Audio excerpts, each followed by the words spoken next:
Welcome to the Book Pub Podcast. This is a podcast where we sit around and have a nice cocktail while talking about authors. Hi. Hey. I'm Lesley. I'm Madeline. Yay.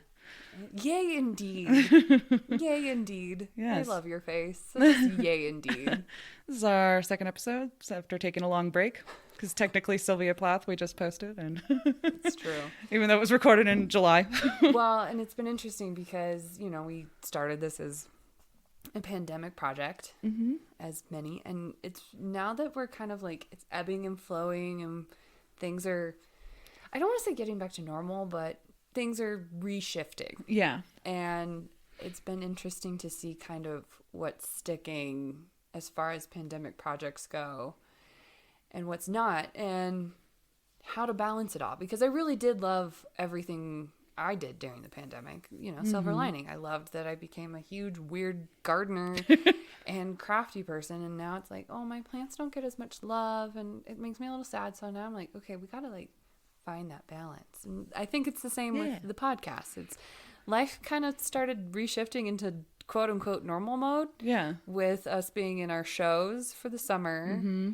And then Film Festival. Mammoth Film Festival. I got a huge new job. Yeah. With going from the last time we recorded, I was still a librarian. Yeah. Now I'm a second, third grade teacher. Yeah.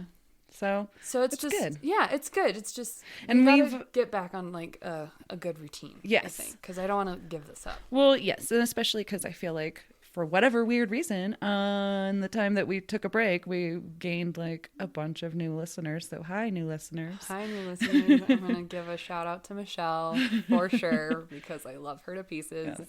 And I love everything that she texts me all the time. Yes. We'll try to do better with with the community stuff too, I guess, at some point. Yeah. I'll definitely get better with the Instagrammies and TikToks and all that stuff. Mm-hmm. Definitely. It's just finding that routine. It's finding the balance as things shift around again. Yeah. So, Lesley, who are we doing today? We're doing Judy Blume. Oh, what? Say what? That's totally not in the show notes. And she is best known for writing preteen books such as Are You There, God? It's Me, Margaret, Tales of Fourth Grade Nothing, and Deanie. And of course other things too, but I figured just short, sweet right now. Yeah. I think anybody who's listening means that they actually read books in their lifetime, and Judy Blume is one of those very common. You probably read Judy Blume at some point in your life. At some point, if not heard her from a teacher, a librarian, a parent, whatever. Whoever you identify with as an older figure that's influential in your literary world. Mm-hmm. Yes. And so we're drinking. Are you there, God? It's Me Margaritas. I love it. I'm so happy that you did this. It's so good. A, I love margaritas, and B, I just was really kind of hoping that this would be it. Yeah, it's actually interesting. There is a lot of Judy Blume themed cocktails out there. Interesting. But I decided to go with Are You There, God? It's Me Margarita, which is the name of the sequel for Tequila Mockingbird. Mm-hmm. Yeah. Yep. Which we have shouted out. Yes. So now shout out to Are You There, God? It's Me Margarita. I love it. Oh my God. And we're so cool. Yeah. I do want to read the description from the cocktail because I think it's really kind of cute. Where it's move over wizards, make room vampires. For many of us, Margaret was the original YA superstar. Even if her epic battles were of religion and puberty kind. Actually, especially because of that. Point is, Margaret showed us all how to face life's big old quandaries, from God to boys to bra size. $90 says that when Maggie got to college, she faced an even headier question. How the hell do you make a margarita without a blender? Hint, on the rocks, kid. Don't worry, Madge. Don't worry, Madges of the world. We've got your back. We'll even hold your hair when you have had one too many. Aww, I like that quote. Yeah. So that's perfect. Yeah. Well, hey, cheers. L'chaim. That's what we call a skinny margarita. Mm-hmm. hello, sailor. Yeah. There is zero sugar in that one, but it's good. Yes. It's So really good. So tell us the ingredients. yeah. So for this one, so for the margarita in that, Are You There, God? It's Me Margarita. It is 1.5 ounces tequila, 1 ounce lime juice, an ounce of triple sec. And then if you want to do a garnish, a little lime wedge. And another version of doing it would be to add a little agave, because I've done that before. But I decided to not add agave since I wanted to do how it was written in the book. Ooh, you're keeping it true to the written word. Yes, yeah. So if you want to do it differently, you can also add agave, like just a little quick pump or whatever. Yeah. And it actually shakes really well, the agave. It doesn't all like melt to the bottom of the glass like other, Like what we've experienced before. Yeah, with other things. No, I really like it, and I appreciate that it is a skinny margarita. It's definitely a skinny margarita. I don't really like getting those margaritas where it's just like coats your mouth sugary. Yeah. I don't think I was prepared, because I haven't had a really good margarita in a while. And so this is just kind of like a good margarita, and it just kind of was like, whoa, hello. Yes. And now it's like, ooh, yes. Okay. Yeah, you're just kind of feeling it, If you have some triple sec and lime juice and tequila, boom, you've got a margarita. Boom, shakalaka. You've got a Margaret margarita. You don't even have to have triple sec, though. Oh, yeah, no, you don't. You can just have you have to have like a full orange, but you can do orange instead of triple sec. Yeah, I guess so, yeah. Yeah. That'd be interesting. So, yeah. because I was like, when I was still up in Seattle, I was at home by myself, because that's what I was doing a lot in Seattle, was just home by myself, and it was like a nice pool day, and I was like, I want to make a margarita. And we had tequila, and we had a bunch of fruit, like a ton of fruit, but no like fancy triple sec, no agave or anything like that. So I looked up how to make the most raw version of a margarita, and it said, it's okay, you can use a full orange. I was like, great, 1 orange for 1 margarita. Okay. So it was a lot. Like, if you want to have more than one, you have to have a lot of oranges. But yeah. But hey, they're big. But yeah. well, So there you fun. go. Easy squeezy, lemon squeezy. Yeah, Or lime squeezy. That just happened. It made me happy. Oh, on that note, let's talk about Judy. So, Judith Sussman was born February 12th, 1938 in Elizabeth, New Jersey. Her father was a dentist, and her mother raised her and her brother. So, for the most part, Judy had a pretty happy childhood. She loved to dance and play piano, and thought that one day she would either be a dancer or an actress or a spy or a cowgirl. Okay, I'm loving her already. I'm so into it. Yes, that was her dreams. And I'm gonna be a I'm spy, loving cowgirl, dancer. Your choice right now. Because for those who are maybe just tuning in just now, Somehow. Leslie likes to break my heart with childhood stories of authors. Do I? You do. I don't know. What are you talking about? Okay, never mind. Never mind. I was really hopeful. Yes. Like, you were just like, it's a happy childhood. I was like, great. Oh, wait. There's more. Never mind. Well, so she would write stories in her head, but never imagined that one day she would be an author. So. Okay, because again, let's just happy, like pause happy, and like, child. This is just her childhood. Mm-hmm. Yes. She wants to be an astronaut, a cowgirl, a dancer, a spy. Yeah. She's imaginative and fun, and her dad's a fun dentist, and her mom's taking care of her, giving her peanut butter and jelly sandwiches. Totally. Love this. Right? Totally, because it's like the 40s, Yeah. So it's all like, yeah. yay. She comes home to her full glass of milk and yeah, like a Joan Cleaver kind of, I'm so into it. When Judy was in elementary school, about 10 years old, her brother suffered from a terrible kidney infection. So her mother brought him and Judy to Miami Beach, Florida to live there temporarily for 2 years to help him recover. Okay. So, I mean, it's not terrible. It's not great, but it's not terrible. Yes. Judy, quote, "Those 2 years were the most important 2 years of my childhood." She fictionalizes this experience of like living in Miami Beach in her book starring Sally J. Friedman as herself, which she considers to be her most autobiographical work. Cool. Yeah. And, she just Loved Miami. For Judy, she felt that being in Miami released her from her shyness and anxiety that she felt for most of her childhood. Oh, how great. The sunshine Yes. just like made her grow. Yeah, just like running around on the beach and just, getting to be somewhere else with her imagination. And Oh, I love it. all of that. Oh, Yes. I love it. Magic. When she was 14, there was a series of plane crashes in her hometown of Elizabeth, New Jersey. 3 planes all crashed within a 58-day span within a mile and a half of each other. Holy cramoly. Yes. Whoa. Yeah. Isn't that is so nuts. That's like Bermuda Triangle status. I know, right? This is odd. This is odd. Something else is happening. Yeah, exactly. Her father was called on to help identify the remains of those who died through dental records. Oh, that's so sad. Yeah.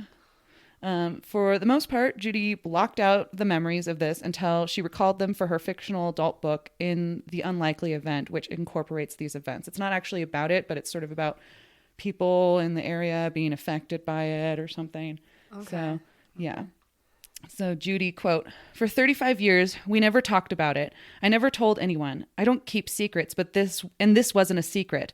But I cannot explain why, as a writer, I had an incredible story living inside me and never thought about it."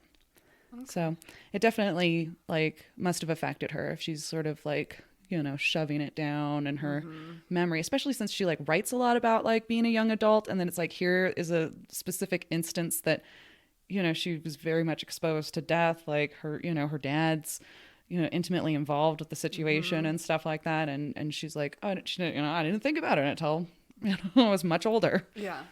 So not processing in the moment, but definitely it's there. Yeah. Yeah, affecting her in some Yeah. very deep subconscious way. Yeah. That if it pops up, yeah. Makes Totally. sense. So she graduates from an all-girls school with honors and enrolls in Boston University. Yay, be you. Yeah. But then she had to drop out because she got mono.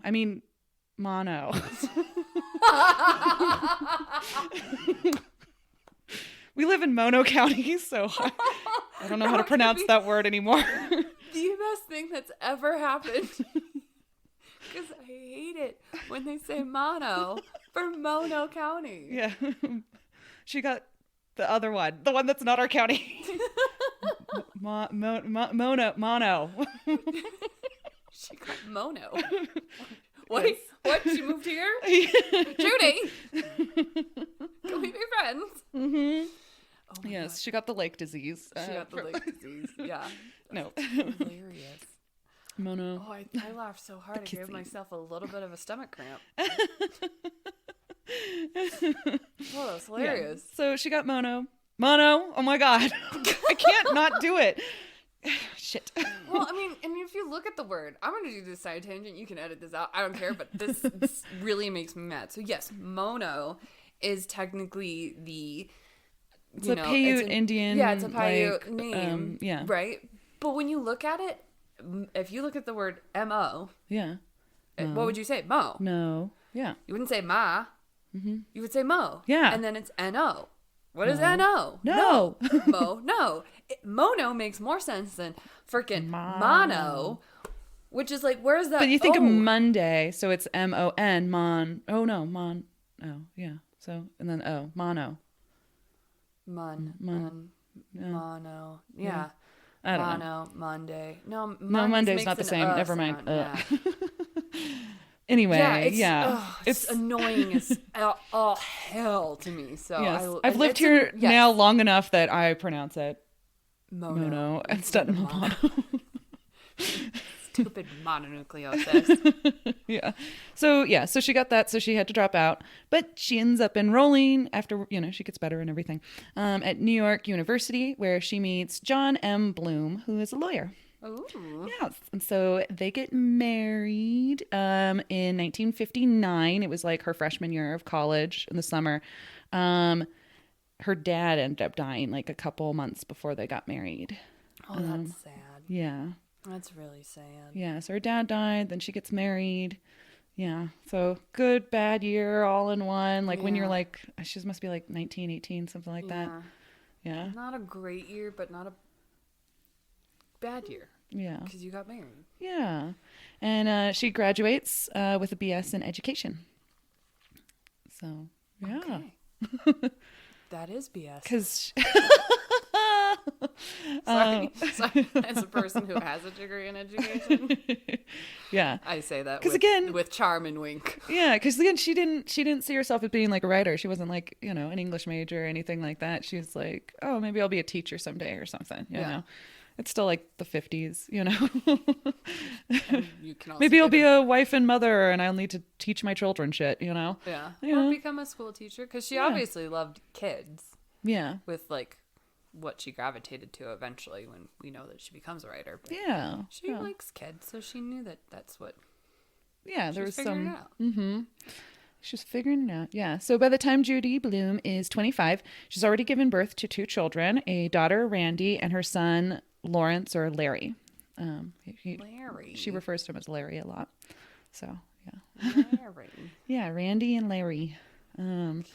And Judy's basically, you know, a stay-at-home mom. But then, you know, her kids enter school, right? Mm-hmm. And she's like, what the hell do I do with my time?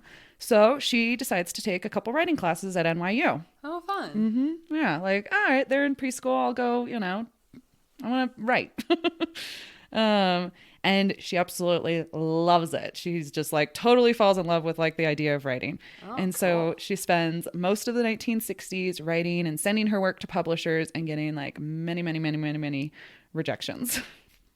Yeah. So, and it wasn't until 1969 when she gets her illustrated children's book. The one in the middle is The Green Kangaroo, accepted for publication. The one in the middle is The Green Kangaroo. Yeah, so I guess it's like a kid's like a illustrated book. Okay. Yeah, I'll have to that's look her. into it. Yeah, I'm into it. I know that's her first book. I'm like, Cool. oh, Did she draw the pictures or did she collaborate with an artist? I don't know. She must have collaborated with an artist. I'm guessing because I don't know if I've seen really that. Yeah, Yeah, it would be more interesting. it's a good question though. Yeah, I mean, just because it's like because she is so new, like what artist would have collaborated with her, kind of a thing. So then, if she did do it on her own, I'm interested in seeing her artwork. Yeah. Oh, yeah. A year later, in the 1970, her first novel, Iggy's House, is also accepted for publication. And as well, in that same year, the famous Are You There, God? It's Me, Margaret, also gets accepted. So it's like, boom, she gets a little, you know, like an illustrated book and then 2 novels all right there. Wow. Yeah.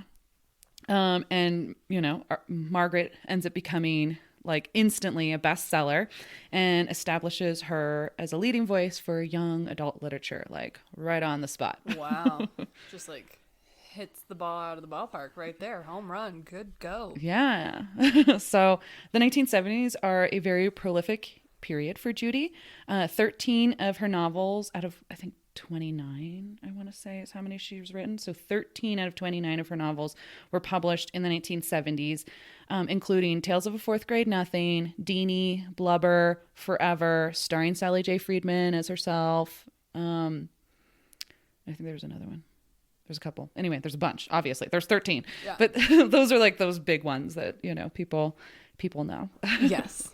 Tales of Fourth Grade Nothing. Yeah. It's a good one, too. That's super cute.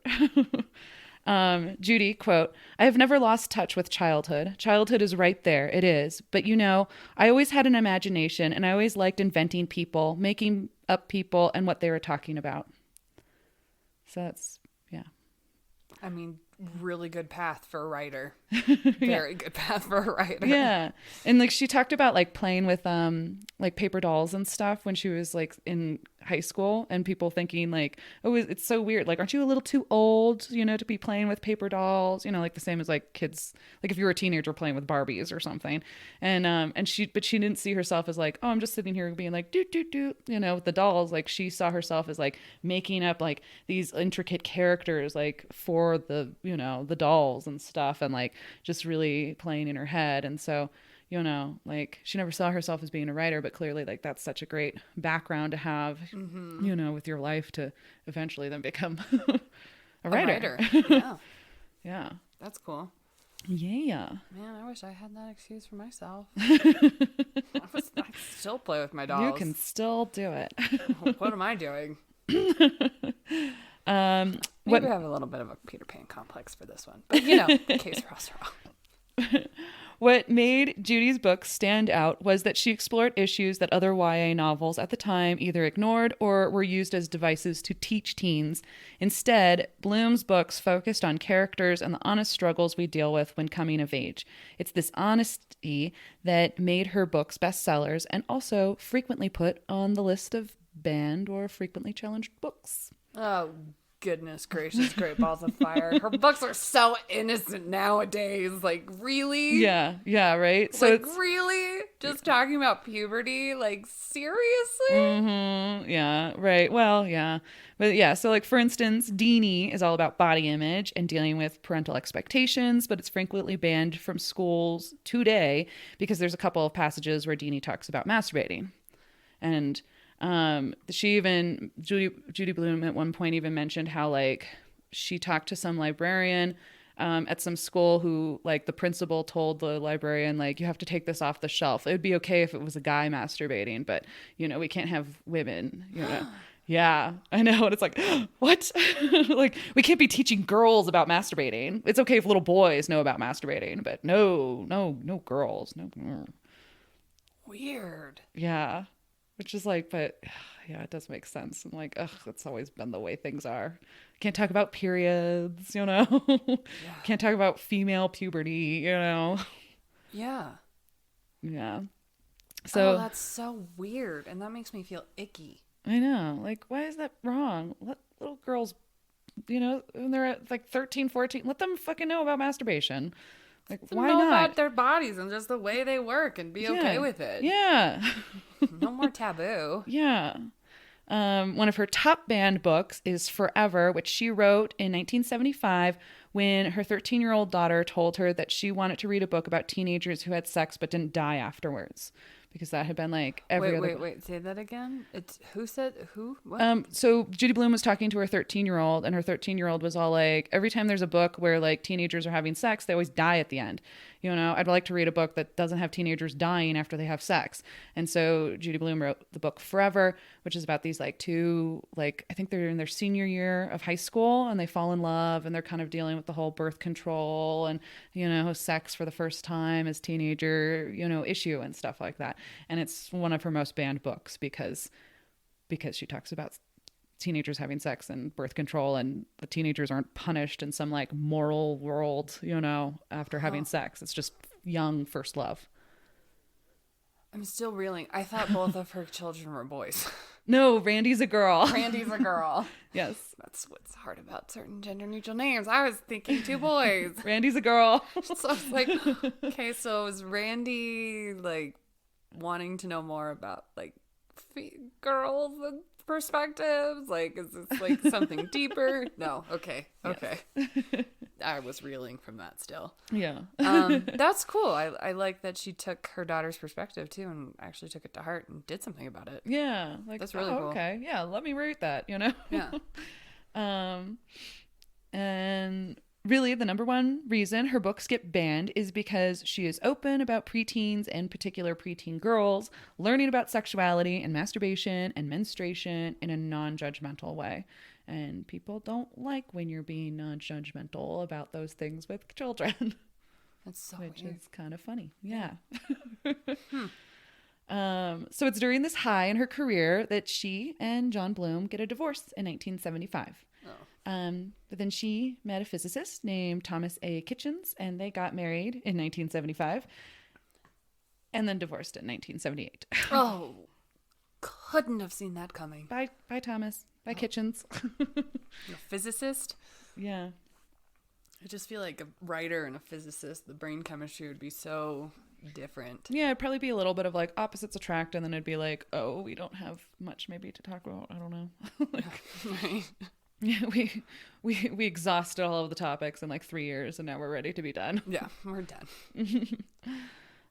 By the end of the 1970s, Judy writes her first adult fiction book, Wifey, about a suburban housewife who decides to have an affair with an old high school boyfriend.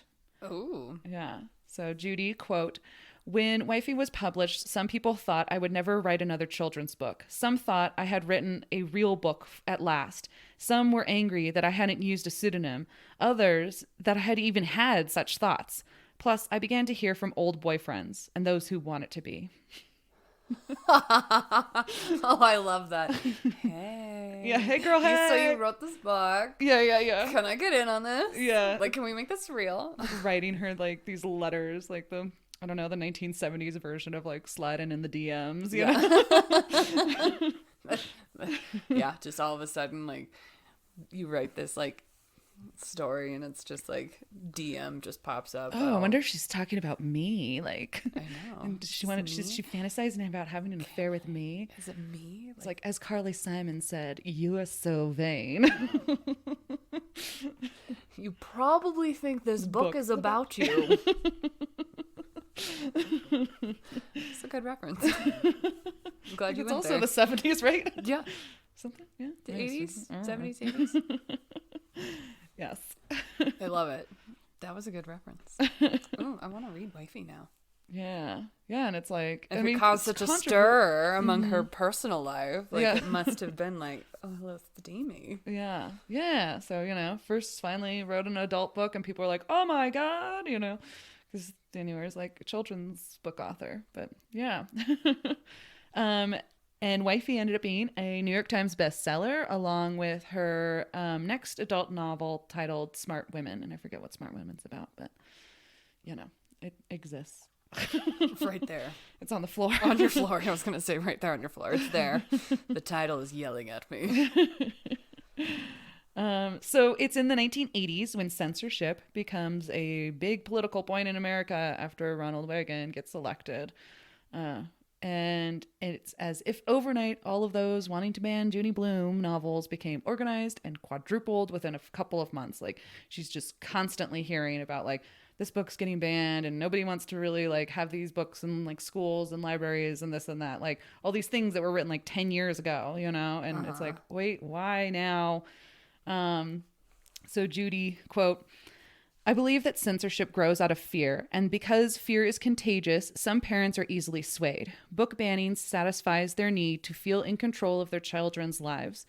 This fear is often disguised as moral outrage.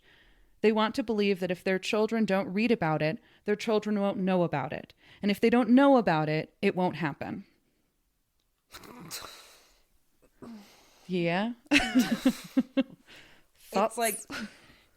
how painful that is, like, how painfully true that is. Yeah. With how people think that, like, that if you could pretend, like, it doesn't exist, then it doesn't exist. Yeah. But it's amazing how easily kids find stuff out. I mean, just playground talk is one thing.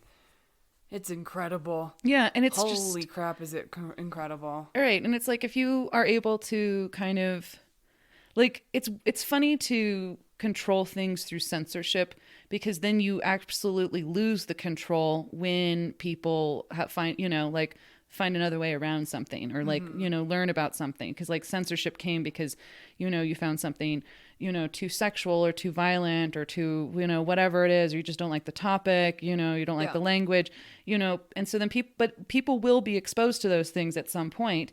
Yep. And now you don't have any control over, like, the education that occurs, after having those things happen. If you're not going to teach, like, 12-year-old girls about, like, menstruation, then, like, it's not like they're not going to menstruate, like, it's not like it's not going to happen. It's going to freaking happen.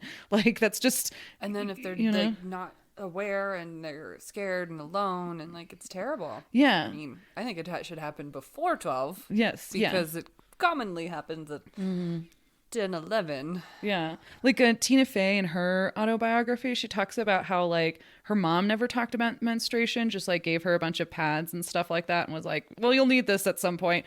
And, like, all she learned about menstruation was from, like, like pad commercials, and so she was actually like terrified when it was blood and it wasn't this blue liquid coming from her body. No. And so Oh no, that's so true. I know, right? And so it's just like, she was just like, oh my God, it's not blue. Like, I don't know what to, and she like freaked out and thought there was like something wrong with her. When she was Tina a kid. Fey. I'm like, no wonder she became a comedian, because it's like, that's pretty funny, but also horrible at the same time. Right? Oh God. No, and it's just like you find out about stuff, and like, especially nowadays, information is everywhere. So you're going to get access to it. Now, and you're right. You as the higher entity lose the power when you don't meet it head on and acknowledge it and have healthy conversations about it. Yeah.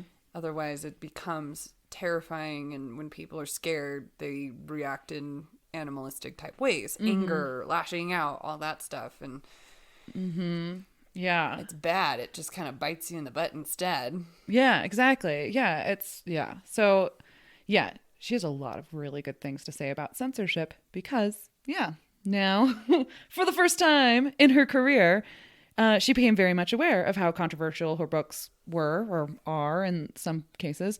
Like, for instance, a woman called her a socialist for writing "Are You There, God?" And she makes a joke of like, I don't know what was the socialist part, the part that I was talking about religion or puberty, like. Where is there anything about the political government in this? You are really seeing this on an intimate level. I'd love to pick your brain. Yeah, it's like, oh, you see things that aren't there. Can you explain? Because I'm fascinated. Tell me about my work. Her books were quietly being removed from shelves. Parents accused her of ruining Christmas for having a chapter in Superfudge titled Santa Who. And most disappointing for her was that her longtime editor questioned some of the material in her upcoming young adult novel, Tiger Eyes, where like the stuff that she had had in other books. Like, there's a moment in Tiger Eyes where, the female lead, she's in a good place finally. And like, there's a moment where she talks about masturbating, and it's like, there's been masturbation in like a lot of her other books, and now the editor was like, I mean, but is it really necessary? Don't we want to reach a bigger audience and this and that? And it's like, oh my God, you've never questioned anything before. And now you're, like, yeah. No, yeah, that's kind of like a betrayal almost. Yeah, like, you published all this other stuff, but now you're saying like you don't want me to becoming part of the masses. Yes, yeah, you're on my team. Yeah, exactly. You are even being swayed by this idea that some of the things that I'm writing is not good to write, or it's like not even saying that, like, it's not like the editor's saying no, this is not okay. It's like but there's a peer pressure. Because you don't want to you don't want the book to fail, and you don't want to lose your job as like an editor, just like, the librarians and teachers who didn't fight against, crazy parents, like getting all radical and wanting these books taken off the shelf, because it's like, they don't want to lose their job, and she actually there's an article, or it's a foreword for one of her books, or this one book that she wrote, where she like lists like person after person, like this person lost their job because they were fighting for my books. This person lost their job because they're fighting for their books, and they're not, they still don't have a job, and like, yeah. Yeah, I mean, and that's where it gets scary, is that because you can lose your job, and it's really hard. Yeah, because that sticks with you. Yeah, and it's like, you're like, am I really going to lose my income and my life and my future for a book, kind of a thing? Yeah, but it's like, you've got to do it for the right reasons, but it's a sticky situation. Yeah. So it's in this time that she meets Lesley-Anne Katz, and she's the executive director for the National Coalition Against Censorship, NCAC. And Judy obviously she's like, sign me up. Like, I'm joining this organization. And so you have this woman who at one point never even saw herself as an author. So definitely never saw herself as being like someone who'd be an activist against like censorship, being like full gung ho, like, let's talk about the censorship issue. And, and so she even like started to encourage other writers and teachers and librarians to like join in the fight for intellectual freedom for children. And I love that she says it that way, of like, like, yeah, kids, deserve their own intellectual freedom, and by telling them they can't read things. One, it's discouraging reading altogether for kids. And two, like, they deserve the right to have, you know, the ability to access the education that they want, in a sense, you know, like the information that they want. Yeah. To not feel alone, and because books help us feel less alone, be more aware, just give us our own power. But you're taking away that power through censorship. Yeah. But I always think it's funny because I feel like the same way with like book censor things. It's always really funny to me because like my parents maybe like censored other types of media things at times, you know, like certain movies that were too violent or dealt with like drugs or suicide or anything like that. Couldn't watch that, but I could read whatever I wanted. You know, it was sort of like, oh yeah, if you can read it in a book, like by all means, read the book, you know, like, you can read whatever you want, you know, like I was reading the Sue Grafton, you know, detective novels when I was like in middle school. And I think I remember one of my mom's friends saying to my mom, like, oh, you're letting your daughter read that? Like, mom's like, well, she's reading, so like whatever. Well, with reading, it is in your imagination. And so with like visuals, it can get graphic and over the top and it's just forced on you. It's just like here versus like use your imagination, come to terms with it, process it, kind of becomes more of a full relationship with it versus like seeing that very horrible like scene on a movie or whatever. Oh yeah, totally. I still feel sometimes really like accosted by commercials, you know, like yeah, like especially like this time of year when there's all these like horror movies and stuff, and I'll be like something will come on and it's like close to me going to bed, and I'm like, I don't want to see this. Yeah, I'm like, I don't want to see this like scary thing. Like I'm trying to watch, you know, like Brooklyn Nine-Nine or something. Why are you showing me like a really scary commercial in the middle of it? It's going to kind of, you know, it's all dark in my house. I turned off all the lights. Like I'm ready to just like watching Brooklyn Nine-Nine. I know. I just want to watch something funny. Like literally, I just tried to turn on something funny, and now you're like scary movie coming out. You know, Halloween. You know, and like image, like flashing and you know noises and stuff. And I'm like, oh my god, stop! Like and you're right. The word accosted makes a lot of sense with like the visual. Yeah. What's available is like, oh my god, that you get accosted by it, but you don't get accosted by it in a book. No, at least a book I can throw it across the room if I'm angry or mad or like scared or whatever. Yeah, you can take it and stick it in the freezer. Yeah, like Friends. Yeah. Totally. And my parents really didn't do a lot of filtering though. Like, I don't know. I guess I just never was really into like horror stuff, so I just never watched it. Yeah. Like scary stuff or violent stuff. But, you know, one of the very first movies I watched was Goonies, and that's kind of a scary movie. Yeah, it's scary to people. And there's so much cussing in that movie. Oh, yeah. Especially right in the beginning. I remember a friend, this is total tangent. I had a friend who worked at a video store when those existed. And some mom comes in and is like, oh, do you have any recommendations for my kid? And she's like, oh, you should get the Goonies. Like, it's great.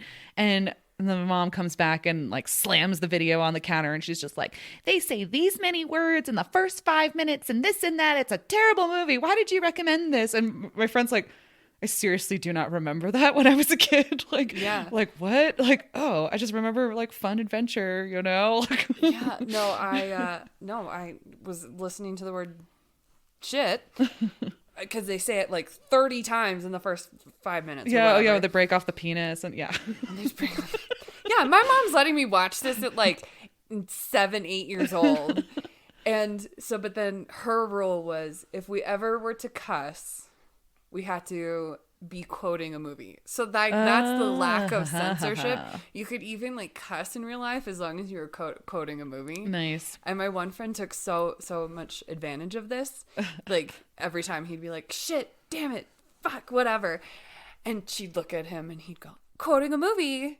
And finally it got to a point where she was like, okay, at least just tell me what movie, so at least I feel a little bit better about it. Glenn Ross. Yeah. Exactly.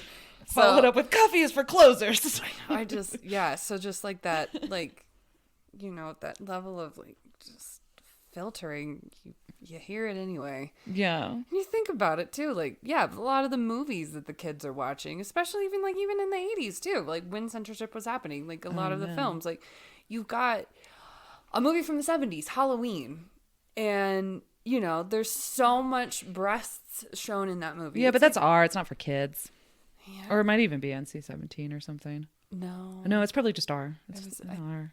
Yeah, I don't remember, but yeah. it's just like it's there. They're gonna see it. Yeah, I mean, you end up seeing it. You know, I mean, yeah. But I do want to, like, at one point, I do want to open up the tangent of censorship with Harry Potter, because she has an article. Judy Blume has an article on her website about Harry Potter. And it's the censorship on Harry Potter. And she goes off on the whole isms, because it's like it started with this kind of a morality police thing, and then it's turned into like the isms, like, you want to, yeah. So yeah, I recommend that as extra reading or whatever. Okay. Well, that's all then I need to talk about, because all I hear when I think of censorship is like what we witnessed firsthand, you know, early middle school, late elementary school, was the censorship of Harry Potter, because there was magic in it. Yes, exactly. So it's like, yeah. Oh, people are crazy. Like, it's crazy the way people are sometimes. Yeah. So to this day, several of her books are on the American Library Association's list of most banned books, with a couple regularly being in the top 10, like a lot. Like she's probably the author with the most books and like on that list. I would assume, which is kind of funny. Yes, or unless you count all 7 of like J.K. Rowling's, but I'm guessing, you know, but I don't think they're, yeah. Did also, well, besides recent events, when we were kids, when the last one got published, I don't think that was banned for it being magical. Harry Potter? Right? Yeah, 7th one. I don't know. I think they got over it after like the first 3 or something. We're like, these people are crazy. Yeah. Yeah. So Judy, quote, but it's not just the books under fire now that worry me. It's the books that will never be written, the books that will never be read, and all due to the fear of censorship. As always, young readers will really be the losers. Yeah. That's really sad, but very true. Yeah. But the 1980s weren't a completely awful time for Judy Blume. I mean, yeah, she's writing still and, you know, becoming an activist, and that's great. And a mutual friend introduced her to George Cooper, who is a law professor and author. And by 1987, they were married. Oh, yay. Yeah, and they're still married today. So, yay. In 1998, Judy wrote her 3rd adult novel, Summer Sisters, which, like many of her books before, was a New York Times bestseller and also faced a lot of criticism, this time because there's like young female homosexuality in the novel. Yes. I remember reading it. I want to say it was in high school. How much that eye roll made yes. me hurt, whatever. Yeah. I think it's like, I think I read it in middle school. I want to say high school, but I think I was younger when I read it. I think I like took it from my mom's room or something like that. Like, what's this? It's Judy Blume. Like, and then it's like, oh, Me Margarita. Yes. And it was like, oh, this is like some real, like serious, like this is not the Judy Blume I remember reading, you know? And, it's damn good, you know, like her writing's good. Yeah. As a not completely straight woman, I will say like that book is hot. It's real good. So must dabble. It's super good. I mean, it's also sad. It's got like sad good. I mean, it's like if this friendship and you know how the friendship goes out throughout the course of their life or whatever, and but it's real good. Okay, well maybe not right now. I don't want sad things. Yeah, it's a good summer read. It's called Summer Sisters, and it's a good summer read. It's like sad but good. You know, it's like happy. So sitting by a pool. Yes. I mean, I'm okay with. We're now like going into not summer anymore. Obviously, I keep forgetting that. Oh, it's fall. Literally snowed today. But yeah, so I mean, it's a good like sit by the fire and you know chill out. I think summertime. But yeah, maybe summer. Wait till next summer and read it. Beach read. It'll be a beach read. Yeah, it's a good beach read. Yeah, because it takes place like I think in like a Martha's Vineyard or maybe it's on Miami Beach, like Cape Cod-y kind of something. Fun. Yeah. Oh, I'm into it. Yeah. In the late 1990s, her friend Leanne Katz, executive director of NCAC, if you forgot, became ill. Aww. So Judy and her editor decided to do something to celebrate Leanne's life and work. So she published a book called Places I Never Meant to Be, where she asked prominent authors who had also experienced censorship to write an original story that spoke to the experience of, being banned or censored. And all the proceeds of the book go towards the National Coalition Against Censorship. Oh, this is going on my writing or Yes. reading list. Places I Never Meant to Be. Yeah, and they came up with the title because one of the female authors who contributed to it, because Judy Blume talks about how notoriously she does not know how to write titles. She's always I don't know what to do. And several of her titles have actually been an editor or publisher, okay, kind of came up for it because she, I'm I get that. I totally relate. I cannot come up with titles for things.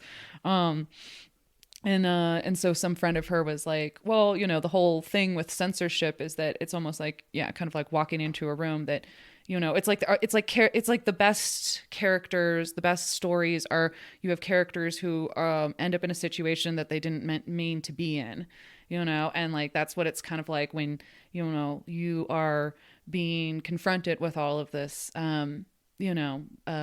anger towards your work, where people want to ban you and censor you, that you feel you're in a place that you didn't mean to go because you were just trying to create something beautiful and artistic and tell a story. And now all of a sudden people are oh, you're horrible. You're the devil person, Yeah. Yeah. I mean, this episode is definitely giving me a lot of insight into this because to me, banned books was always just oh, it's a funny section in the library or whatever. Yeah. Oh, banned book section or whatever. Yeah. And they always put it on display, which I love. County libraries. Yes. Just a giant middle finger to the system. Way to go, public libraries. But it's never something I've thought of really of who is on the banned book list. And now it's Judy Blume's on the banned book list. I actually never knew that. So now it's I'm really wanting to dive more into this. Yeah. Love that the writers wrote this. Love that they had this experience. So it's this is all very eye-opening. Yeah. And I mean, it's one of those things where it's we have a privilege of living in a place like California where there's going to be in bookstores and libraries and stuff ha ha ha, all these banned books, Yeah. or maybe even being in a time where it's not the 80s, I don't know exactly. Or any time before the 80s too. Yeah. And so we don't, so it's now it's more, it's that middle finger kind of thing, but it's just oh, shit, to actually go through that and to experience that, to live in a different type of more religious-y kind of small town where people are going to be going through books in the library and blacking out cuss words or something because they don't want people looking at it, kind of, legitimately that weird kind of stuff happens, and it's just what, it's that's what it means to have things censored, to have things banned, is it's being thrown off the shelf. It's, Fahrenheit 451, it's Lady Chatterley's Lover. Yeah. But To Kill a Mockingbird is one of those books that's on the banned books, which I do not understand. Why? Whatever. But, it's Huckleberry Finn. I kind of understand a little bit because of language, but it's sort of it's the language of the time, and if you don't teach it, then you can't. If somebody doesn't read it, then you can't teach it. If you erase the history, then you don't know how to be better than your past. Yeah, exactly. Yes. But yeah, and again, like you said, Huckleberry Finn, Mark Twain, he colloquial wrote, and so it was just the fact that it was this is how people talk. So this is people are talking. Yeah. So this but is what I'm going to write. Yeah, but we can't ignore it. Right. Exactly. Yeah. So it's if you don't teach it, then it's oh, everything's sunshine and roses. Even though it so seriously is not. That's the whole point of that, having that, because it's kids. Anyway, that's a whole other discussion when we do Mark Twain. So, but then, okay, so the 90s, and on this subject, I mean, once again, there's kind of a bit of a turn, because after decades of censorship and criticism, it turns out that her books are some of the most popular young adult novels ever written. Whoa! Because, they were censored. And everyone's like, oh my God, I'm not allowed to read this book. Well, then I totally, yes, I'm going to find it and read it. Black market reads. Yes, exactly. Yeah, I mean, you tell like some, yeah, like, anyone over 9, because like 9 is, I think, when kids start to become assholes, and like they start to become rebellious, and it's like you tell a 9-year-old or a 12-year-old like you can't read these books, they're gonna be like, I will find a way to read that book, like that I was told not to read. Yeah. So yeah. So obviously then, yeah, it's like rewritten in like 32 different languages at this point. Like it's, over 90 million copies of her books have been sold. I mean, legit, like super big. She is legit. I like it. So then throughout the 2000s, she's awarded like a ton of Lifetime Achievement Awards. The American Library Association's Margaret A. Edwards Award, which recognizes one author who has made significant contributions to young adult literature. She gets the the Library of Congress names her as a living legend in the writers and artists category. She gets a medal from the National Book Foundation and another from the American Academy of Arts and Letters. I mean, just like boom, tons of awards in the 2000s. So she finally is like, oh, yes. I'm vindicated. Yes. Yeah. I mean, yeah, partially because of just like the amazing books that she wrote, and also probably because, she did that work for censorship, and everyone's like, yeah, censorship is stupid. And like, yeah. So in 2012, before booking a trip to Italy with her husband, Judy went to have a routine ultrasound and was diagnosed with breast cancer. And she wrote about the experience of having a mastectomy and reconstruction in her blog with the title Shit Happens. And in that post, she also revealed that she had had cervical cancer 17 years earlier that she also recovered from. So Judy, quote, "As I told my friends who have been treated for breast cancer, I've joined the club, not one that I want to join or even thought that I should ever be joining. But here I am. I'm part of the sisterhood of traveling breast cells." She writes in parentheses, apologies to Anne Brashares. Anne probably loved it. Medical diagnoses can leave you feeling alone and scared. When it comes to breast cancer, you're not alone, and scary though it is, there's a network of amazing women to help you through it. So I thought that was really sweet and cool. And so she's, she after her surgery, she was cancer free and able to recover, and it's a wonderful feeling. Yeah. In 2015, she published her latest book, another adult novel titled In the Unlikely Event, which was the plane thing. That I mentioned earlier. And while typically articles and interviews that Judy Blume gives to this day will say that's the last book she wrote, she is quick to point out that she is still writing. Wow. Well, yeah. Yeah. She's alive and can put her fingers on a keyboard. Yes. In 2018, her and her husband moved to Key West, Florida, where it gets better. Oh, okay.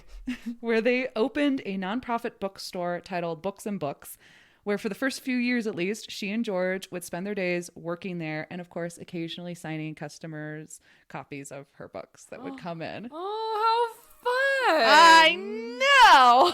I was okay. like, hey, what? What a magical ending. I know. I feel like it's just like, as someone who's somewhat of a nerd, somewhat of a nerd, not just a little bit, just teeny bits. I feel like if I was to go to Key West, Florida, like I would probably be like, cool, I spend like a day or two on the beach, and then I'd be like, I need to find a museum or a bookstore or something and like hang out somewhere. And I feel like it would just be this like weird magical thing where I'd probably walk into her store and be like, wait, is that Judy Blume? Like, this feels like something. Am I in a sitcom right now where Judy Blume is like a guest star and she's playing a book salesman? Like, this is. I'd be like, did I get like overheated in the sun? Am I hallucinating? Like, oh my god, I love that. And B, that was my A. But my B, you bloody trickster. You always love to make it so that it's a horrible childhood. Do I? Do I really? And then everything ended up magical. So I was like so stressed that entire story for something really traumatic to happen. Yes. And it didn't. No, it's so happy. And It's she's such a great happy, person. good story. Yeah. And I just was like, no words, but just a fist shake at you in your general direction. Yeah.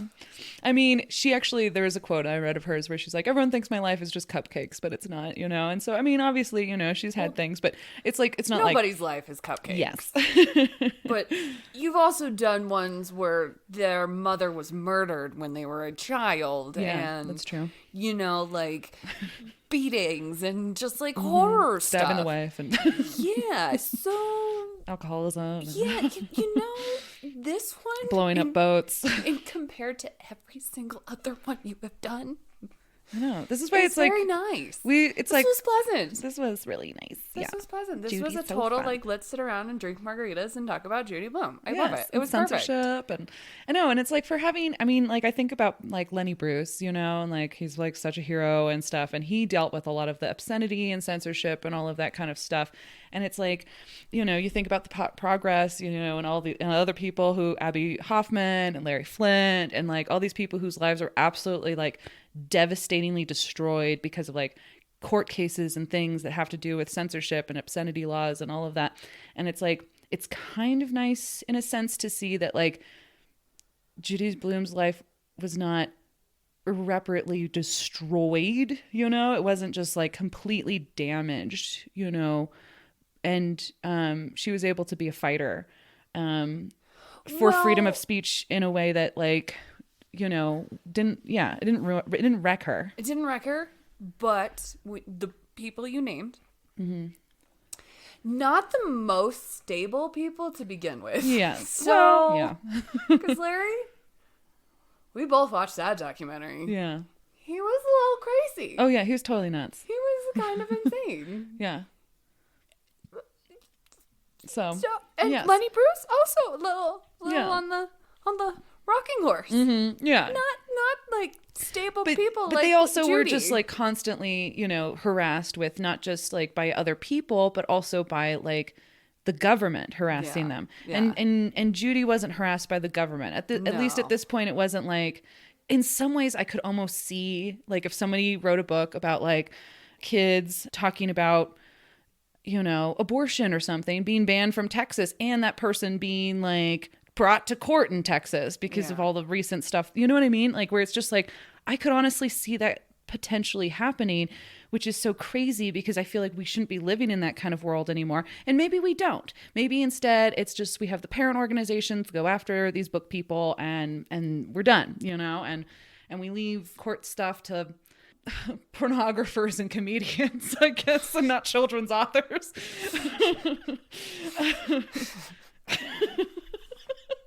I felt very old saying it that way. Like the shorthand. I feel like that's something. I think that would have been like the weirdest thing to put on a shirt, but I would also buy that shirt. Let's leave the parent organizations for the children's authors and the pornographers and the comedians for the government. I don't know why I find that phrase like the funniest thing ever. So I have a couple fun facts. Ooh, yay! I have fun facts and quotes. I did both. Just encompassed all the good things. Yes. So, fun fact.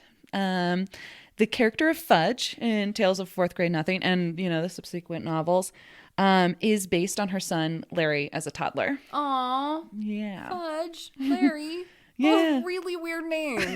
I don't know why I find Larry just like one of the weirder names. Like Larry. Larry. Yeah, it can't is. not It's a say- great, it's like it's a a- great it's like- throwaway name of like, you know, Larry. like Larry, you know. Get out of here, Larry. When she was in school and had to write book reports, she would make up books to write about.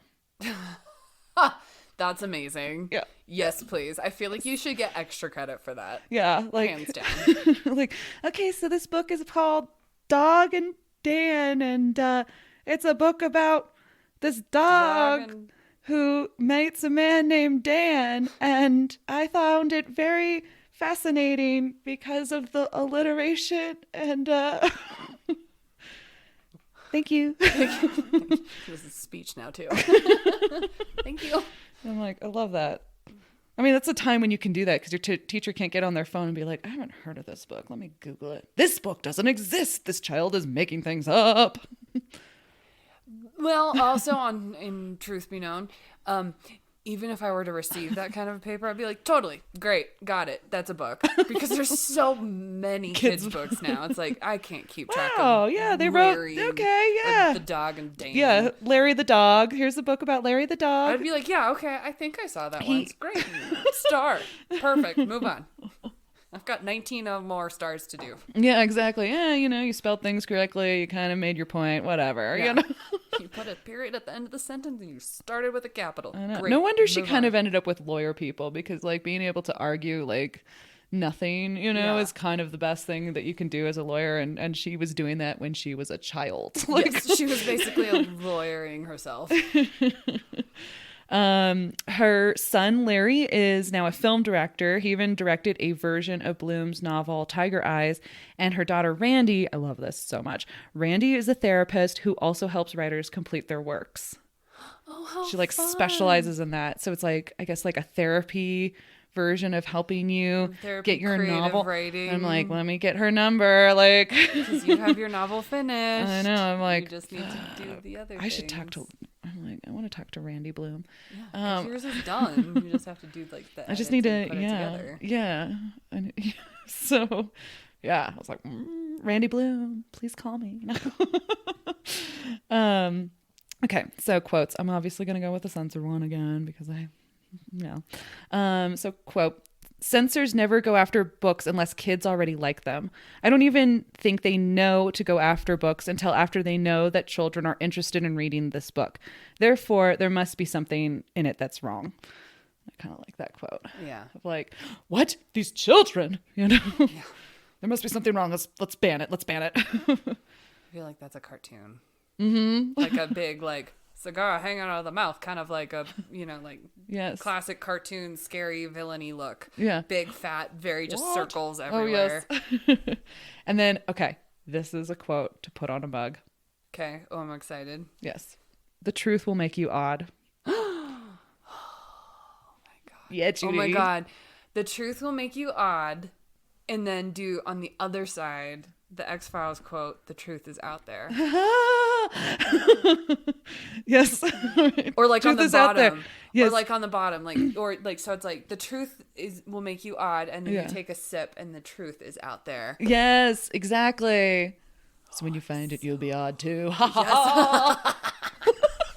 Oh, I'm so into this mug. Yes. I'm like, I want that on a mug for sure. The truth will make you odd. Hello, welcome to my door. This is my life. Hello. Yay. And that's Yay. Judy Blume. And obviously all of my quotes basically came from her. So Perfect. I mean, yeah, I can just say right now, I mean, sources wise or whatever, it's just basically judyblume.com. I mean, there's some other stuff, but and I also like Alicia Zuckerman's interviews with Judy Blume for WLRN, and then mainly just other articles that I found off of Judy Blume's website, Judy Blume's blog. Judy Blume. They honestly, it was, I know it's, like maybe one-sided or whatever, but I just found it better than some of the other sources that I would find. Because she's been censored. Yes.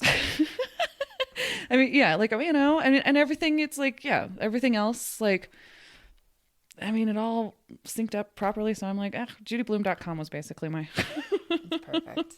my It's sources. It's perfect. You're perfect. We're perfect You're together. perfect. Yes. I feel like this was almost like girl sleepover-y feeling. Like, I know. We're doing both Judy like in our Blume. cozies. We talking are. about Judy Blume and having margaritas. It's like so like we had facials. There'd been a very long facial, but it still would have added to it. Yeah. Good times. Yay. Okay. Cool. Well, bye. Bye. I never remember what to hit. So.